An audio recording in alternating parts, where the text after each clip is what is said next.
to forgive is to forget? Nope. Forgiving does not at all mean forgetting. Forgiving is taking a relationship where there's some type of damage or offense that's happened over a period of many years, in one particular offense, whatever, and realizing that any person I'm in a relationship with, which technically is every single person in all of humanity, but let's take a specific relationship, there's something that connects us all. And so with that person, there's a type of link there that connects us.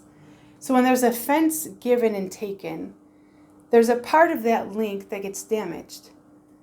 And when that becomes damaged, it does damage to the person who did it, and it does damage to the person who received it. So when I'm forgiving, and forgiving is not saying, oh, it's okay, it's not a big deal, we'll just kind of like overlook it, it's whatever, next step. No, that's not how this works, because that link is still there if that's the way I'm forgiving. Forgiving is first of all saying, okay, this is the fact, this is what actually happened. And then from there, it's putting into words, not necessarily to the other person, but to myself in prayer with God, putting into words what actually happened to me. And you might say, because some people are really nice, and they're going to be like, well, no, it's not that big of a deal, I understand.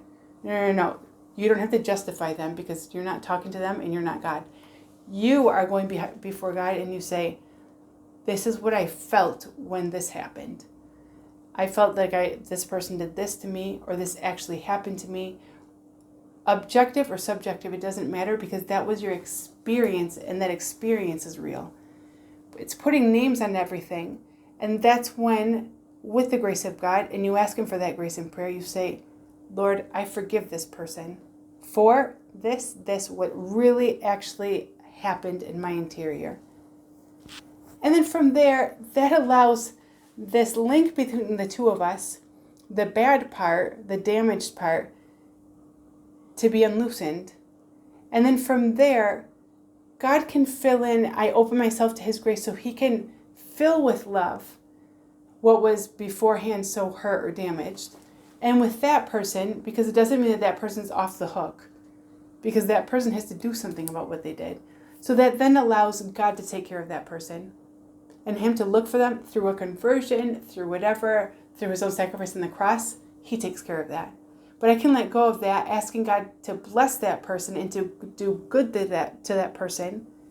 But now I'm unlinked in an unhealthy way, from that person. So that the link that unites us all as a community can maintain itself, but in a healthier way. And that's what Lent gives us the opportunity to do. Because in Lent, it's a special time of grace. So whoever that person is that you might have in your heart, that you say, I need to forgive them and I haven't been able to, now's the time to take it up into prayer, put a name on it, and put it into the hands of God, so that you can live freely in a healthier relationship of love, with a greater capacity also to receive all the love that God wants to give us directly through our prayer and in our interior, and also through our relationship with other people.